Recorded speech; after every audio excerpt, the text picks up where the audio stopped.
What's happening? I don't think we have any announcements today. So I'm gonna pull my notes up and we're gonna get started. So today I'm gonna be talking to those of you who find yourself either shutting down or getting super anxious in situations that quote unquote shouldn't be a big deal. Maybe it's an email from your ex, a call from your child, no call from your child, a social invite, even just opening your mail. Your body either goes into overdrive or just completely powers down. And it feels like almost out of your control. It happens so fast that you don't even know how you got into that state, you know?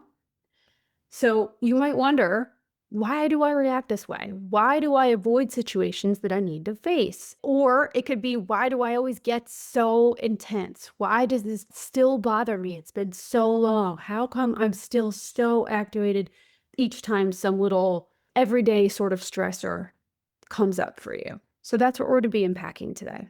We're going to do this, though, through the lens of your window of tolerance. We're going to just do a quick overview of what your window of tolerance is, why your window might be narrow right now, and what happens when you expand that window, right? Like all the shifts that you might notice when you do expand that window. And of course, all of the practices you need to get you there. Well, I'm going to name probably 3, 4 steps. There are different approaches to this, but anyway, I'm going to give you some practices that can definitely assist you in getting there. So first, we're going to talk about, got this huge water. It's a big should probably pour into a glass, but I'm so thirsty. Doesn't matter right now. Anyway, all right. Right now, we're going to talk about the causes and the everyday signs of a narrow window, easy activation or shutdown for you. So chronic, as you guys probably already know, that chronic or traumatic stress dysregulates the nervous system, keeping us either in high activation, well, hypervigilance, anxiety, which is hyperarousal, right? Dorsal shutdown, which is the opposite of that, going maybe numb, dissociated, what have you. Or often, if it's for a prolonged period of time, then you'll be cycling back and forth between those states. Which, of course, if you are cycling back and forth between the hyper and hypoarousal, doing that repeatedly over time will cause your window of tolerance itself to shrink, right? Because you are reinforcing the hyper and or the hypo so much that it just pushes the limits on what you can actually tolerate on your everyday basis. Parental alienation, of course, adds layers of attachment, injury, and emotional abuse, which research links to anxiety, depression, emotional dysregulation, and problems with affect regulation, which is basically your ability to manage your emotional states, right? That's all that is. Manage your emotions in a healthy way. And also, it affects self organization in adulthood, which was such a huge thing for me. I noticed that. I mean, I was always kind of here, there, and everywhere, but I noticed that after all of the real trauma of alienation, after my daughter was gone, for a period of time when she was 4, for a couple months, and then, of course, after she left when she was 9, that I had a real problem with organizing myself in my life. This was already a challenge for me, but it was magnified and so much more after alienation. I had a really difficult time, you know, for instance, managing my time, getting places on time. That's also kind of a side effect of ADHD, but I know that we've talked about before that ADHD and trauma, the symptoms of long-term like CPTSD trauma, can often sort of overlap. They look quite similar. But anyway, I had a really difficult time with organizing my mind and myself, my home, all of the things following alienation. I used to beat myself up around that. Like, why can't I just keep my place clean, Now it's not a problem, but it was a problem for a really long time. I still have piles. Anyway, I'm getting off topic. So if that's you, just know that this is also can be a symptom of prolonged activation and trauma from alienation and whatever else has happened in your life.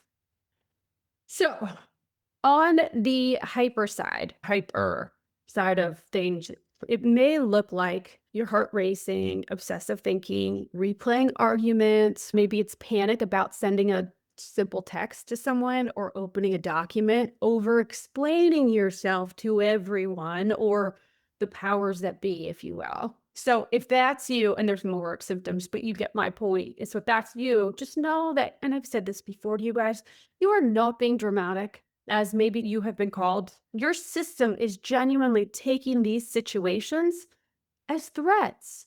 And I'm going to go into that a little bit further here in a minute, but it makes sense that you go into the state. Your nervous system, your body is trying to keep you safe, even though, like many times, you might, after going through what we have and whatever else is going on in your life, you may get over aroused, if you will, or overstimulated, anxiety ridden, panic ridden, at little things that you know otherwise intellectually aren't actually threats, and that may be a problem. There may be some dissonance between you because you're telling yourself, I don't know why just like I was saying in the beginning, I don't know why I'm getting so excited about this. I know that it's not a big deal, but your body says something different.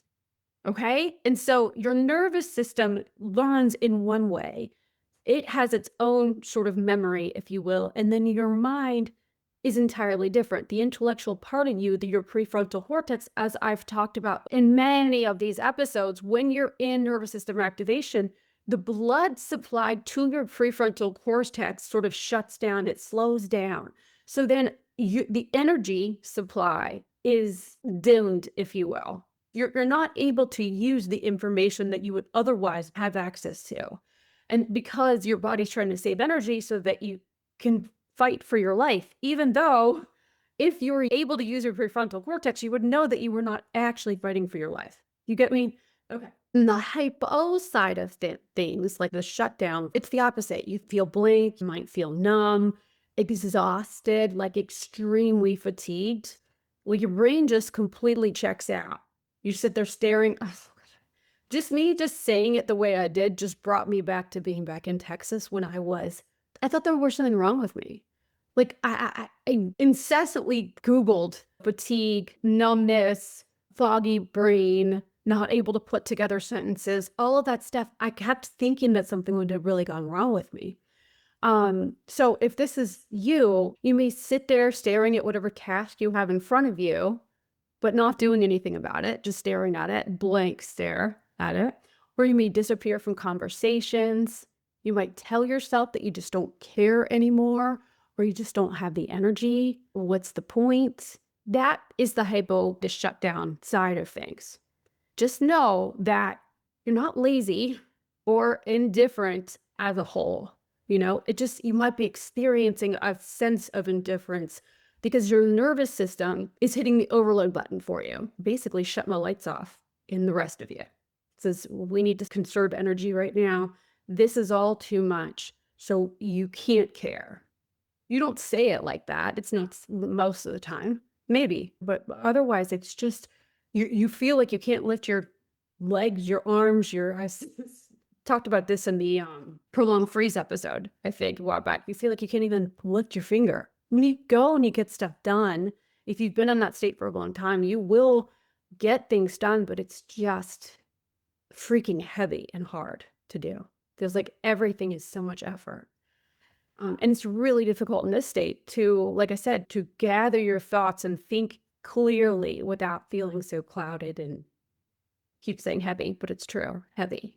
So in either of these states, when you're experiencing either of these states, it is not uncommon for, like, before you hit the hyperarousal or even throughout, you might use a habit. It's sort of a byproduct of this whole process because maybe it's somewhere you learned that if you divert attention to something that can numb you, then it's an easy out for you. There's nothing wrong with you that you've done it. This is how you learned from whoever in your life, or maybe just from your own experimentation of, like, how can I get this feeling, move this feeling away from me? Because it feels so painful. And for your nervous system, it feels like death. So you might reach for scrolling, food, fantasy of some sort, drinking some sort of substance, overworking is another way, shopping, whatever. But those, I just want you to know that those are byproducts or outcomes of a narrow window. It's not the whole story.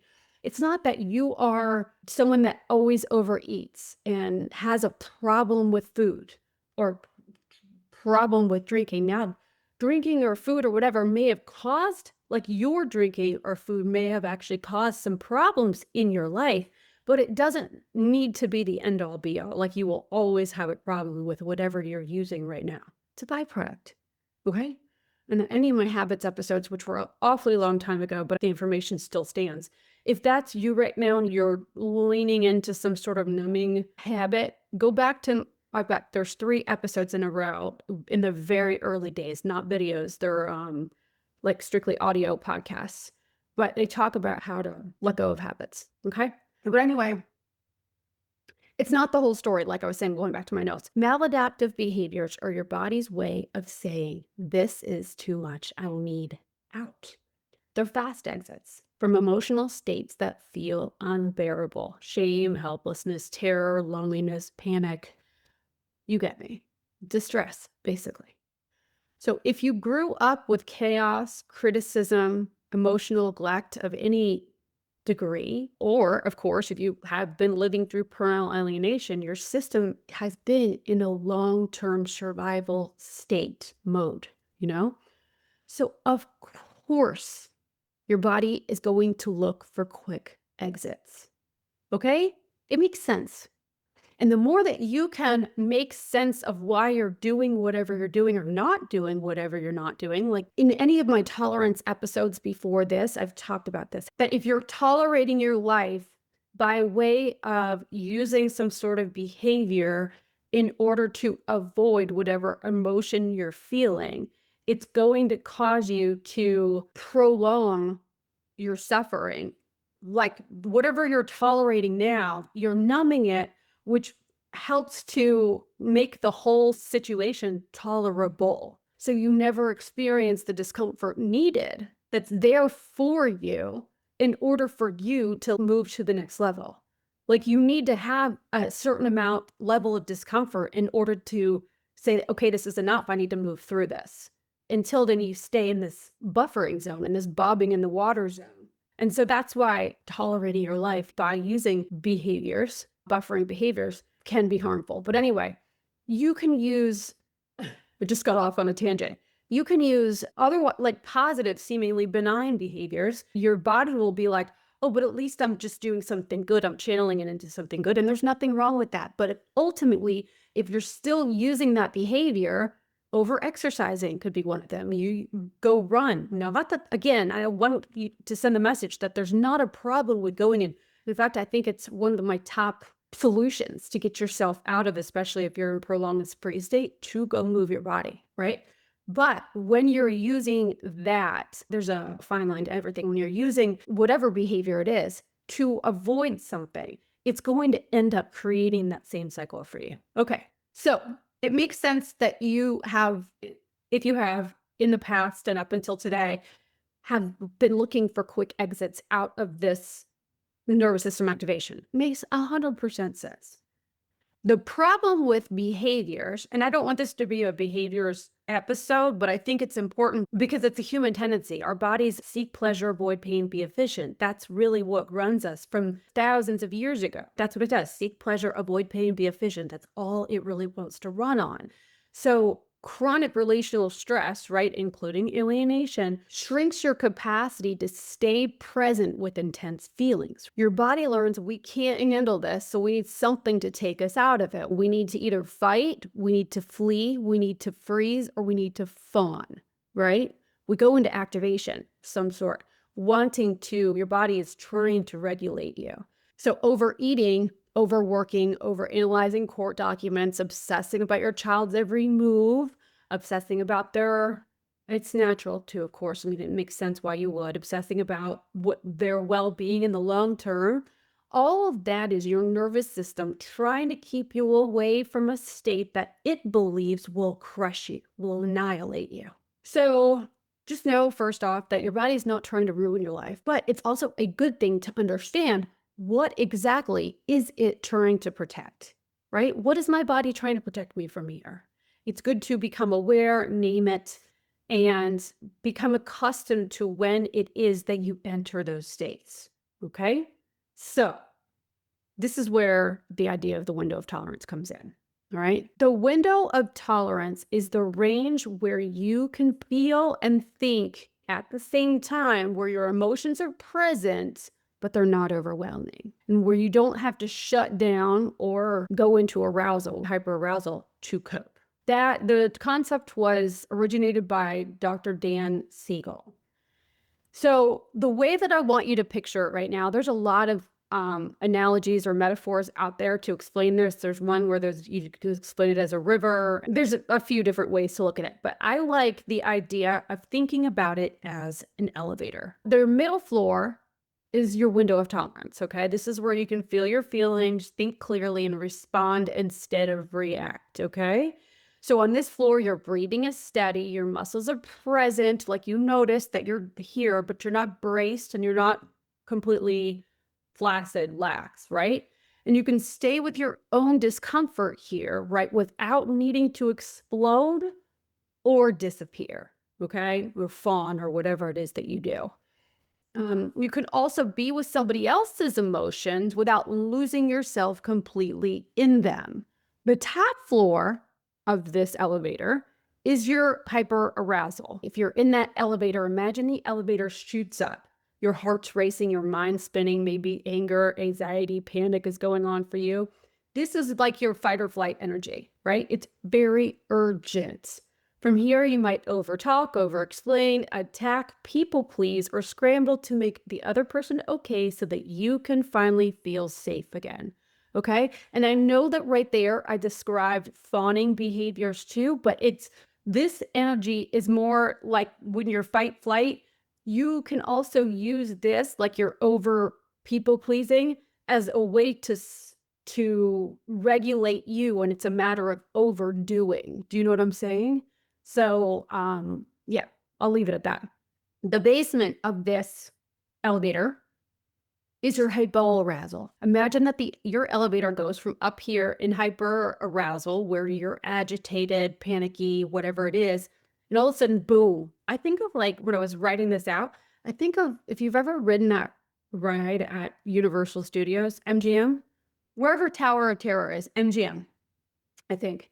Tower of Terror is like this. It's done modeled after the Twilight Zone, which this is probably not the most comforting analogy or metaphor for you guys, but this is what I think of when I think of the window of tolerance, right? Not when you're in the window of tolerance, but when you're cycling up and down from hyperarousal to hypo. The ride at MGM Studios, if you haven't been on it before, is, maybe there's something similar to this where you are, but it's modeled after that show that was like, years and years ago. The Twilight Zone, you're in a seat with some other people, there's a few rows, and the elevator will shoot you up and then drop you down and then shoot you up, and the elevator opens to the park. And sometimes there's a narrow open, and then sometimes it's like a big wide opening. But either way, you're only seeing seconds of it before it drops you and shoots you back up in the sky, right? It feels like a roller coaster. It is a roller coaster. It's a ride, But let me finish this and I'll explain how I think that this fits in. Sorry. So imagine the elevator drops down to a dim, dark basement, dank basement. You feel numb, spaced out, heavy, maybe hopeless. Maybe not on that ride here, but you get the idea. In that room, if the elevator opens, in that room, that's where you're at, right? Hopeless, spaced out, heavy, numb, detached. It's just shut down, as you know. It's freeze, collapse. It's foggy, disconnected. Okay. From this place, it's easy I really dislike this term because of its overuse, and actually I've got a story behind it, but it's easy to ghost people, okay? It's easy to withdraw or tell yourself that you just don't care when underneath you actually do care, in fact, a lot. But it's so much easier in this state to just retract, move away from whatever might be going on for you. When you've lived through alienation and chronic relational trauma, your elevator gets very sensitive. It takes less to shoot you up or drop you down. And your middle floor, your window of tolerance, can feel very narrow. Like I was talking about with the Tower of Terror, the doors opening, they start to open less and less while you're going up and down that ride. You can only see like little itty bitty flashes of the blue sky and the park, the beautiful Disney World out there, Otherwise, you're in this terror, this Tower of Terror going up and down. Every maladaptive behavior that you use, if you're using any, is basically you jumping off the elevator as soon as you get close to whichever floor that scares you. Okay? It's you going, I can't take this. And so you like hit the emergency exit and you're stuck in between floors, like drinking or shopping or overdoing something, whatever it is, Netflixing, whatever. So instead of riding the elevator through the discomfort and discovering that I can survive this, you're like, fuck this, I'm out. The easiest way to do that is to numb in whatever capacity that is. That's how your window stays narrow. You keep proving to your body that certain states are too dangerous to feel, to experience, right? So it never gets new information. So by tolerating the current state of your life or by avoiding areas that like for instance, maybe it is such a common thing for such a long period of time. It was like a way of life for many family units and just relationships in general, is if something bad happened, like in a family, right? Somebody passed away and it was untimely. Maybe there was a car accident, something tragic, right? Many people for a long period of time, it was so common for people to say, we just don't talk about that time period. We just don't even bring it up. Maybe this happened with you and your family, or like one of your parents was like this. They wanted to shut down and not talk about anything activating because in their minds, and maybe in yours too, talking about it is only giving energy to and reactivating whatever happened back in the past. And now I'm not going to get into it today. I do believe they just deserve some context because I do believe that when it gets indulgent and you're just giving energy to it, you're just like feeding a loop, that's one thing. But when you are actively avoiding situations, conversations, experiences, because you are fearing what that will give you, how that will doom you, then it's going to shrink your window of tolerance. And the more situations or topics or touchy areas that you avoid, the smaller your window of tolerance gets. Now that you have that picture, let's bring it out of the metaphor and into your life, real life, especially into your relationships and your parenting, whatever's going on with your situation of alienation, okay? I want to talk about how others became your elevator operator briefly. Basically, this is about outsourcing regulation, which is usually grounded in some sort of attachment dynamic from childhood for you, right? And of course, then alienation, whatever led you to choose the person who would alienate your kids from you, me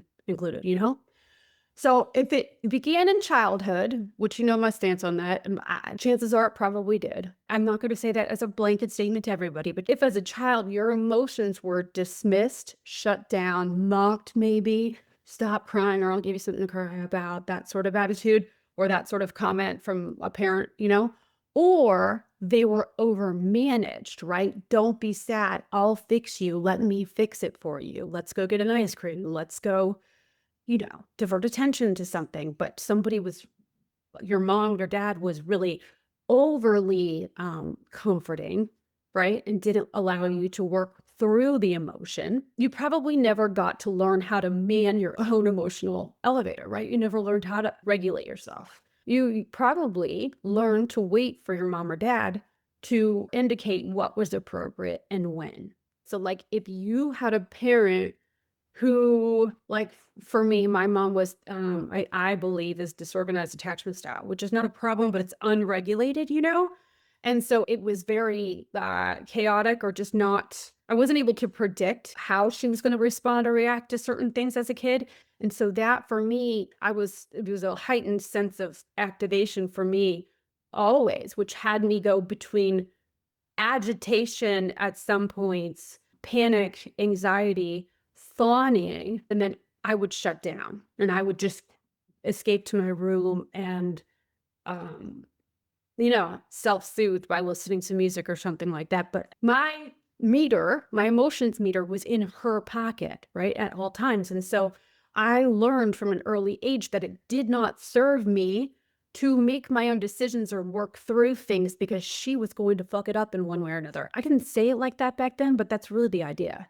Like I can't rely on anything to be predictable. I'll just wait for her to tell me what my day or life is going to be like. Do you know what I'm saying? I don't mean to demonize my mom when I'm saying it like that, but that's just how I saw it when I was a kid. I know she didn't mean to make it like that, so I just want to say that there's no blame here. It is what it is. And it made me who I am today. And it's fine. But it does help to explain where I developed, and for you, maybe where you might have developed the tendency, the habit to rely on other people, external sources, external factors to determine your safety, really, That's just one dynamic. I'm sure there's many of them. You apply that to you and your world, and maybe you could just sort of recognize, within this time that we're talking, where might you have looked to others to regulate you as a child? Which makes sense, by the way, because as children, that's kind of, we look to our parents to tell us what's okay and what's not. But if parents are not actually giving us the space to do that, leading us in the direction, then it can result in us repeating that in future relationships. Okay. So in alienation, the alienating parent often becomes the monitor of the elevator. And of course, you don't want that to happen. You definitely didn't, intend for that to happen. That's not your goal here. But it is true. Like, I think that most of us, we don't say it this way, but it's maybe something close to it, is that our safety 100% relies on reading and matching the alienating parent's state. Meaning, like, your body learns, I'm okay if I keep them okay. Like, if I don't piss them off and I don't poke the bear, God, if I had $1 for every time somebody said that to me in early coaching sessions and also in consult calls, is I don't want to poke the bear. And I get it, because we know that's dynamic. That's what happens. But when your body, not just your brain, your body learns that it has to, it doesn't, but this is what it thinks.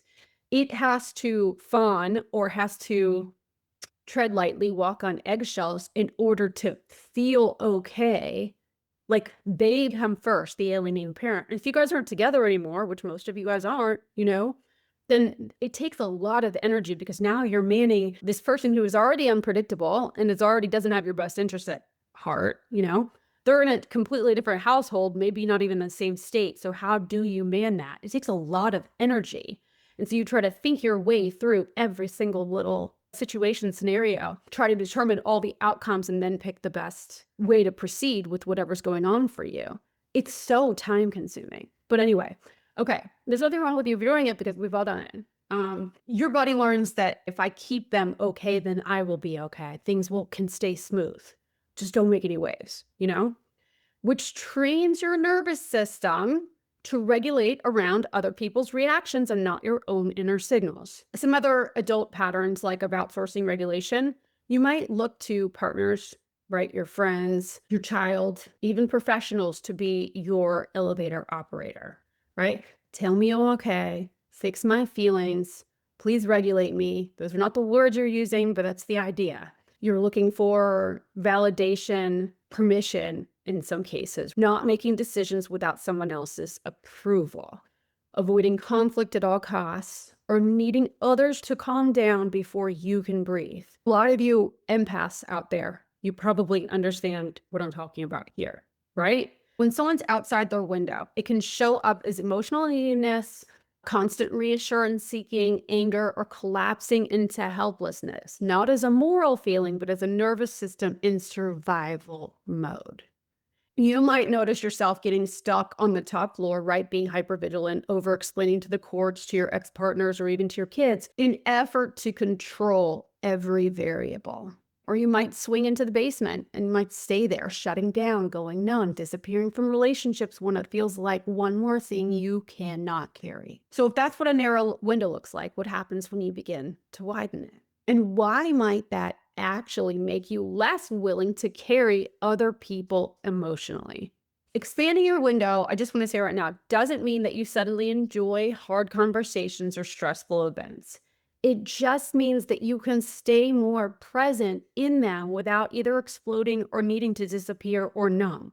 It's basically moving from this is uncomfortable and uncomfortable is absolutely unbearable to this is uncomfortable and I can stay with myself in this for a little bit longer. It's you being the controller of all of it. It's like, okay, I'm noticing how I'm feeling right now. I'm fucking angry. I'm enraged. I'm devastated, whatever it is. And being the watcher of you in that emotion, changing the relationship you have to that state of mind or emotion, right? So that you're present in it as opposed to fleeing from it or shutting down or going into like acting out that emotion. You know what I'm saying? That's you expanding your window of tolerance. I want to tell you a little bit about why I think this is so life-changing. Is, well, one is like I just said, when you learn to expand your window of tolerance and be okay with getting activated, feeling a sense of panic, feeling whatever it is that you're feeling that is uncomfortable and causing you distress, you can change your entire relationship with it by not acting out, like I was just kind of touched on, by not acting from it and noticing, being the watcher of your experience and dropping into your body like I've been talking about. Well, I've talked about always, but dropping into your body and connecting, like actually developing a relationship with the physical feelings, like the sensations that are going on inside your body, right? Like the hotness in your face if you're angry, or the tightness in your chest, solar plexus area, or the sadness that's at the bottom of your belly, whatever that is, without making it be like dun dun dun, becoming fascinated by it while still sitting with the emotion.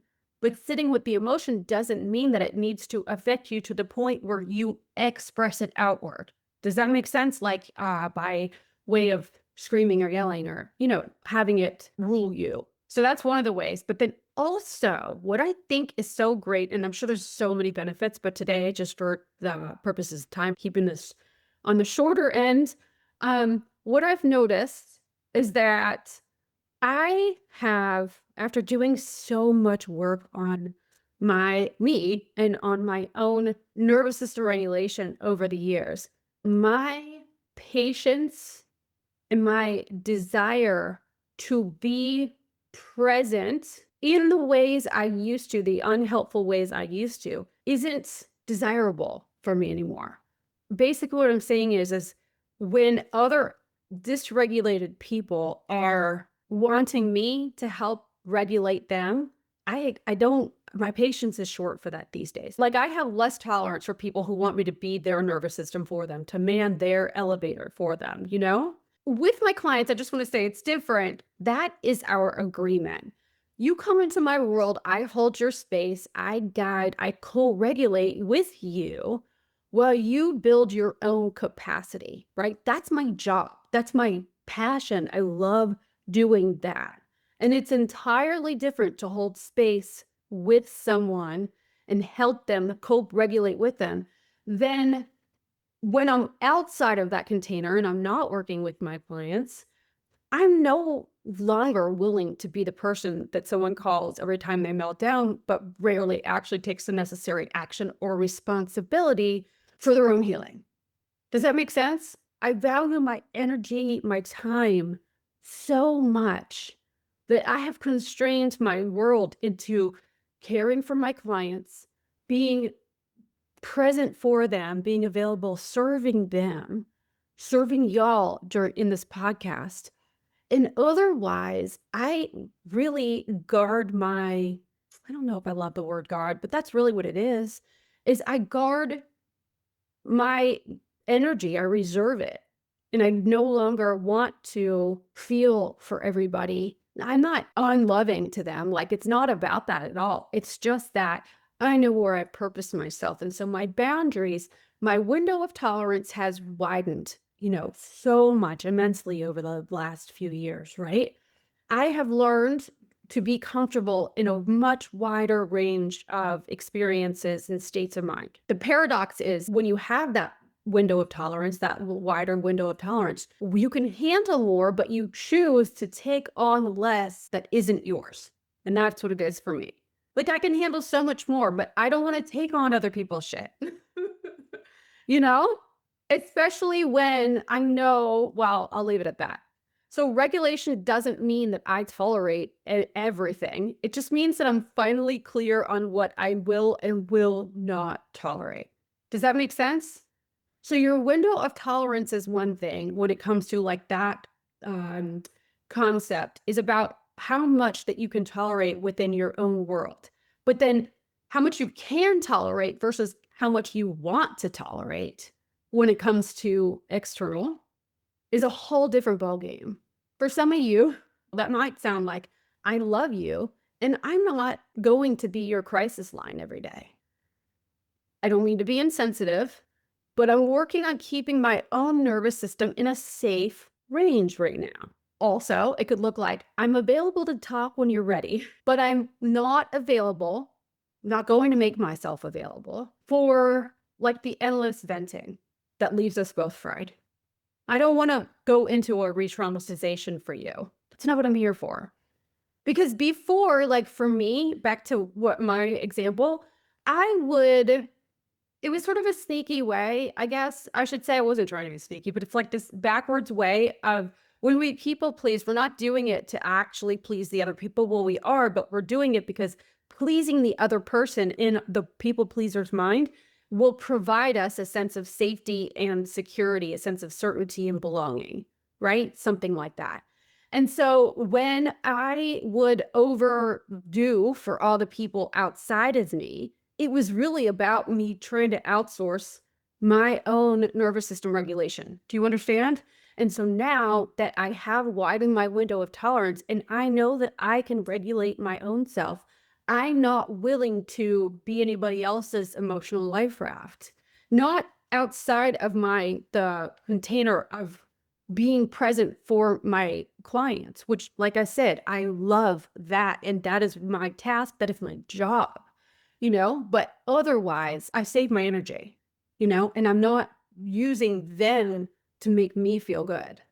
And I do it without apology. And it feels amazing. It's freedom because I'm not taxed by other people's problems anymore. And again, it's not being cold. It's just knowing where I end and the other person begins or vice versa. I also want to say that it doesn't mean that if you are an empath, for example, then maybe it is that you do love giving that out. There's nothing wrong with that. And I don't mean to poo-poo however you're going about it. It's fine if you're doing that. And it may not even be coming from dysregulation. I know for me, my actions were. Okay, so I have much more to say on this whole topic. Like I got many more notes and personal thoughts, just things that are jotted down. But I think for the sake of, keeping this episode manageable, timely, manageable, you know what I'm saying? I'm going to leave it now. And if we need to do another episode, I will. And we can always come back to some of the stuff that I eliminate today. So I want to right now go into how you can widen your window, basically your practical steps to widening your window of tolerance, okay? So one of the first things that you can do, basically, you can ask yourself the question, like look at your life and notice where you typically try to avoid. Like what areas of your life do you just try to stay away from? Like where you either consistently dodge, delay, procrastinate, or maybe you numb around instead, like you just avoid like the plague, like I can't do this, I can't do this. Or you do it in a numb state of some way, like in a detached state. So which conversations or tasks or decisions do you avoid on the reg? Okay. When you notice where your avoidance zones are, then you can ask the deeper question, which is because, well, before I even pose this next question, The thing is that when we are scared of something happening, you're not actually ever fearing the outcome itself. Like, ever. It's not the outcome that you fear. It's the state of mind that you believe, your body might believe that you will experience as a result of whatever outcome. Always. I don't care what we're talking about. You've heard me say before, we either do or not do everything based on the emotion we think we're going to feel. And it's the same thing like with relationships. You guys heard me talk about before, like relationships exist in your mind. It is not somebody else that can hold it. Like the relationship is not outside of you. Yes, maybe in a two-person relationship, there is another person somewhat required to exist at some point. I don't even want to say be present because I don't need to be present. To have had existed in order to take up space in your mind, right? But the relationship does not exist outside of you. It exists within your own thoughts and concepts, like ways that you have filed them away in your mind. Okay, states of mind that you generally inhabit when participating in that relationship. Does that make sense? And it's the same thing when we fear some sort of outcome. It's not the outcome, not the outcome. So look, that is amazing news for you because that means that you have all of the control. You never have to outsource it, hand it out, or wait for something else to happen in order for you to feel or not feel something. Okay? And I know you've heard me talk about that before. So the deeper question I have to pose to you now that I just explained that is, what state of mind am I really afraid of here? It's never just the email, the court date, the phone call. It's the feeling you expect to have. Humiliation, rejection, anger, grief, hopelessness, anything like that. Like I just said, the key of this is whatever you fear is about your internal experience of whatever it is that you feel. It's not the external event, it's your internal experience, which, like I said just a second ago, means that the control is always so much closer than it feels. It's within you, because you can learn, if you can learn to be with, like, be okay and experience that internal state, then there's nothing to fear anymore. Do you see what I'm saying? Like, no matter what it is, and I'm not saying go learn to be okay with terror, but I'll tell you in a minute. So when you can see that clearly, the avoidance becomes less mysterious. That is the biggest thing in our minds, is that we avoid what is vague, right? It's like that dun dun dun. I know you've heard me talk about before, like lightning crashes, like thunder rumbling and like scary, right? But we never really fully live it out in our minds about what that is and how we think it will affect us, how it will define us. And then when we remember that whoever it is outside of us or whatever event, doesn't actually have the authority to define us, that we define our experience, then you have so much more control. So you're not lazy, you're not over dramatic. You're just basically protecting yourself from a feeling that your system isn't yet convinced that it can survive. Yet convinced that it can survive. So what do you do next? This is where we can create basically safe playing fields. So instead of waiting for big, overwhelming life events to force your growth, you want to create small, controlled experiments where you can choose to feel a tolerable dose of the thing you actually usually run from. Okay, so example. If you typically avoid setting boundaries because you fear guilt and rejection, if you avoid speaking your desires, your wants, your needs in the moment, because you fear them having some opinion about you, your playing field might be telling one person, just to start, right? I can talk for 10 minutes today, not an hour. Okay? This is the time I have for you. And defining that in the beginning to show your nervous system, your body, that you are okay with making these statements or divulging these desires or needs for yourself to the other person. It's just cultivating small wins, showing your body and like sticking your toe in the hot water of Scaryville. So if you avoid legal tasks because you fear overwhelm and despair, your playing field might be 15 minutes with a timer on. You've heard me talk about this before. I'm going to do one form, fill out one form, do one legal task, whatever it is. And then I'm going to go outside for a run, or I'm going to go take a hike, or I'm going to take a hot bath. You're going to give yourself that reward, right? But it's also showing you, your nervous system, that I can do hard things. I can experience discomfort. This is not going to be puppy dog tails and rainbows. And this is in a small container. This is 15 minutes only, which is entirely manageable. And then I can go do something that shows my system physically that we are okay. We are safe. Okay? It's you having the control to bring yourself into the discomfort and then also to lead yourself out when you say that you will. You hear me? So that, because the done is your body saying that we're going to go into this discomfort and it's never going to stop. It's awful. I don't want to look at this. It's space reality. You don't want to do it, right? So it's like, no, forget it. But reality is always like bumping, knocking at your door when you don't do it, and it feels awful. And the second that you just create that small little win, create the container, and then step out of the container intentionally, you've now become the person that can do this, experience the discomfort, and still be safe. Signal to your body that you're safe, okay? The point here is not to be brave or bulldoze your feelings, bulldoze your past experiences. The point is to teach your nervous system through experience that we can feel this and nothing catastrophic happens, okay? That's what starts to widen your window, is you containing little experiences and then going outside, doing something the opposite of that shows you, creates trust with yourself, and also shows you that it doesn't have to last forever. I'm only setting a timer here, and that's all it'll last in the beginning. And then once you get more comfortable with it, you can, of course, push that time window out, longer. So you're not just totally submerging yourself, flooding yourself with discomfort. Okay? Scary. You can also, you guys, just so you know, and I think that you probably already know this, but I'm going to state it anyway.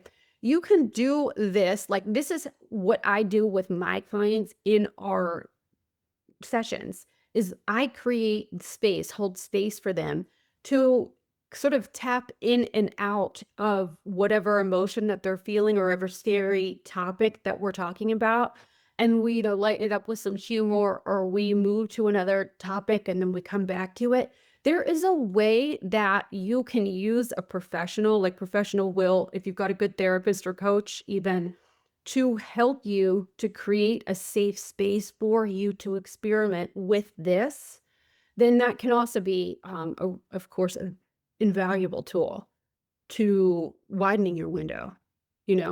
When they're able, the professional, whoever it is, coach, therapist, is able to identify when you are like just outside of your window of tolerance and not submerged on either side. They don't always have to tell you, but they can also help to guide you back into your window of tolerance.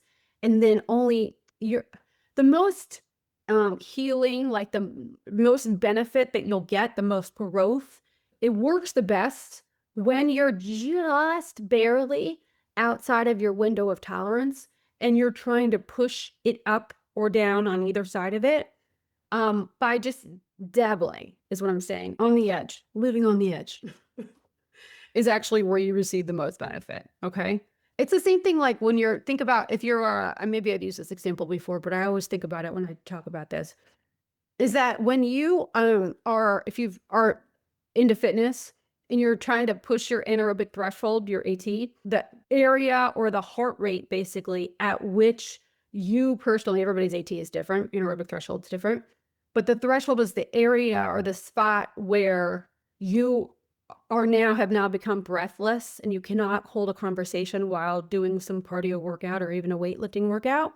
And so in that spot of just over your threshold, if you kind of touch that threshold and then come back down into the center of your window of tolerance, if you will, and then go like in your ideal fat burning heart rate, and then push up again and then come back down. And then sometimes to the low point, right? Where you come all the way down to almost cool down and then go back up, it's HIIT training, that is going to cause your window, your anaerobic threshold to raise, giving you a much more, a wider area of comfortability. And of course, it's going to increase your cardiovascular fitness and all the things. So it's the same thing here. Okay, it's getting to be too long, so I gotta hurry up. When you're doing whatever it is, like one of the things that I just suggested, like identifying the states that you avoid and then creating small, contained playing fields, 15-minute segments of you doing something unpleasant, distressing even, but knowing too that you can bring yourself out of it. It's a controlled environment. When you are doing that, you want to keep asking, checking in with yourself, which floor am I on right now? Okay? Where am I on the activation scale here? If you notice you're hitting the top floor, like you're racing thoughts, tension, slow your exhale, like you know how I talk about in order to hit the vagus nerve. Inhale through your nose, expand your belly and hold it for a count, and you'll feel it like expands there, and that will hit your vagus nerve, which signals to your body, to your nervous system, that you are actually okay and not in a dangerous situation. Okay. So when you notice that you're feeling a little fidgety, agitated, or even in panic mode as you're doing these exercises to widen your window, just slowly exhale, look around the room, find your feet, 5, 4, 3, 2, 1 exercises, whatever, to bring you back into a comfortable state. Maybe a discomfort, but like not to the point where we're at the top floor. Okay? If you drop towards the basement or you're numb and you're foggy, whatever, wanting to detach, feeling exhausted, right? Try 3 tiny movements. Either wiggle your fingers, wiggle your toes, roll your shoulders, shake your hands. I just said 3 tiny movements and now I'm giving you a ton. Shake your hands, stand up, sit down. Jumping jacks is great too. I used to use jumping jacks all the time. Think and like inhabit the idea or the frame of mind that you're inviting a little bit more energy into your world, not forcing myself to be okay and not forcing myself into some state that I'm not ready to go in, but things will be okay. And the more I move myself, the more I bring myself out of whatever freeze state you might be in, right on the bottom floor in the basement. Okay? Every time, just remember too, you guys know that I always talk about that discomfort is the currency to whatever success you are going for. Okay? Discomfort is your key to growth. And so every time you stay with that tolerable discomfort, instead of escaping, you're buying another square inch of space in your window of tolerance. Remember that.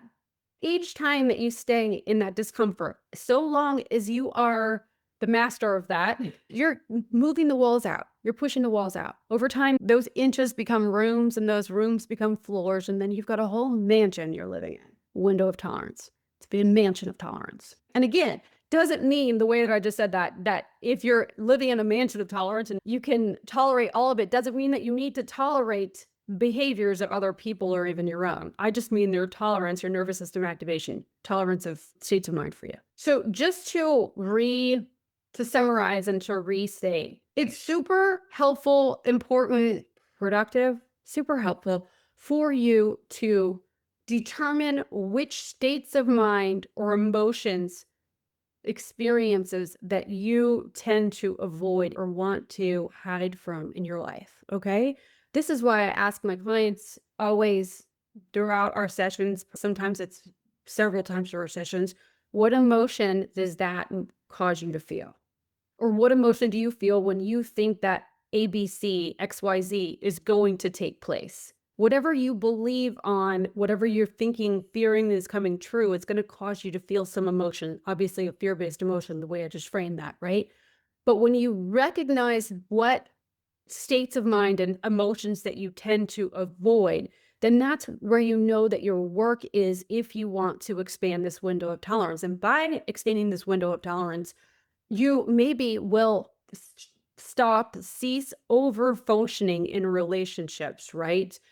People pleasing, rescuing others so that you don't have to feel your own loneliness or fear or whatever it is. After doing a lot of nervous system work, you will be able to stay present with discomfort long enough to choose how you want to be and how long you want to feel and what you want to feel. Even you get to define it all, but after regulating it. And by doing that, a lot of times you will be far less willing, like I was talking about earlier, to be everybody's babysitter, which saves time for you. And it also defogs, I guess, your ideas of your daily purposes. Do you know what I'm saying?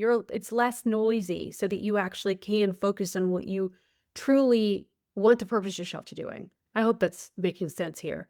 So basically, by expanding your window of tolerance and regulating yourself, you will find that your boundaries for yourself, not for other people, but your boundaries for yourself will clear up. And you may even develop less tolerance for emotional chaos, if you know what I'm saying. So it doesn't mean that when that happens that you are cold or that there's something wrong with all the other people in the world. It's fine that they're maybe unregulated or whatever's going on for them. They're just signs that you are finally operating your own elevator, right? And that you are being selective about who you let on and into your space. It's you taking care of yourself to the utmost degree, right? You don't need external regulation in the same way you once did. You're choosing where you invest your time and your energy, right? Which is one of the clearest markers that you have expanded your window. All right. So just remember too that you have learned to avoid and numb for really understandable, valid reasons. Okay. You may have learned to hand the elevator controls to your parents, to your partners, to the courts, the alienating parent, to people maybe that you really truly don't want to hand your power over to, and your kids or your kids. But you're allowed to take that back. Just because you acted that way for all this time and they're used to a certain dynamic doesn't mean that you have to continue acting that way or fulfilling the same role that you once did. You get to define it now, right? So this week, pick one area, one avoidance zone. Name the feeling or the state of mind that you're afraid of, the internal state that you're afraid of, and design one small task, safe playing field, if you will, where you can let yourself feel just a little bit of it on purpose while supporting yourself and being the controller of your elevator and the one who takes you out of it too and puts you to the new task. And then you want to basically pay attention to not necessarily to whether it went perfectly, right? Or if it went exactly how you planned, whatever, but whether you stayed with yourself just a little longer than you usually do. So that you stayed present with your emotion, whatever discomfort that you expected to feel, that you allowed yourself to feel that and not act out on it or run from it. Okay? That's your window expanding. That's your relationship with yourself and with your internal experiences, states expanding. It's you learning to be comfortable and love your internal environment of you. Your work is not to white knuckle your way through every hard situation or thing. It's to gently teach your body over time that a wider range of emotions and situations are survivable. And you create that playing field with the steps that I just gave you. So you're not meant to carry everyone. Okay, you're meant to come home to your own nervous system, one breath, one boundary at a time. Okay, just changing, reintegrating your ideas of what is possible for you, what states of mind are scary, survivable, what have you. You've got this. And the more that you're willing to experience the discomfort or even distress you otherwise labeled as, your nervous system labeled as deadly, the more that you poke holes in that story by showing your body. It's not about, that's one thing I didn't say, and I should have said it before. It's not about reasoning your way out of it. Because like I said, your prefrontal goes offline. The blood supply is gone, right? It's numbed when you're already in an active state of arousal, hyper or hypoarousal, okay? So it's not about bullying your way out of it. It's about showing your body that you can experience this, whatever discomfort or distress you might feel like you might be under. You might feel like you'll be under. Okay. And then creating a new emotional or nervous system memory for that experience. And you widen that over time, like do more frequent experiments and develop a state of tolerance for whatever that emotion, fearful emotion is. So you have to integrate your mind and your body together. It can't just be that you think your way out of it. It won't work, especially if you're coming from trauma. You have to show your body different. And so the overthinkers out there, the intellectuals, you want to just reason your way out of it. And if you keep running into the same walls, this is why.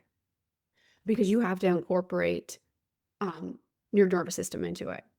And so that means sometimes feeling like that you're taking the hand of the 4-year-old you and walking yourself through it. Even though you know intellectually that it's not scary, maybe your body is showing you different. So that's why this practice is helpful. Okay? All right, you guys, I gotta edit this. It's long. I gotta go. Bye. Thanks so much for listening today. If you like what you're hearing and you'd like to hear more, please make sure to click subscribe wherever you're listening or watching. Also, for bite-sized clips and tips, be sure to find me on TikTok or Instagram. See you next week.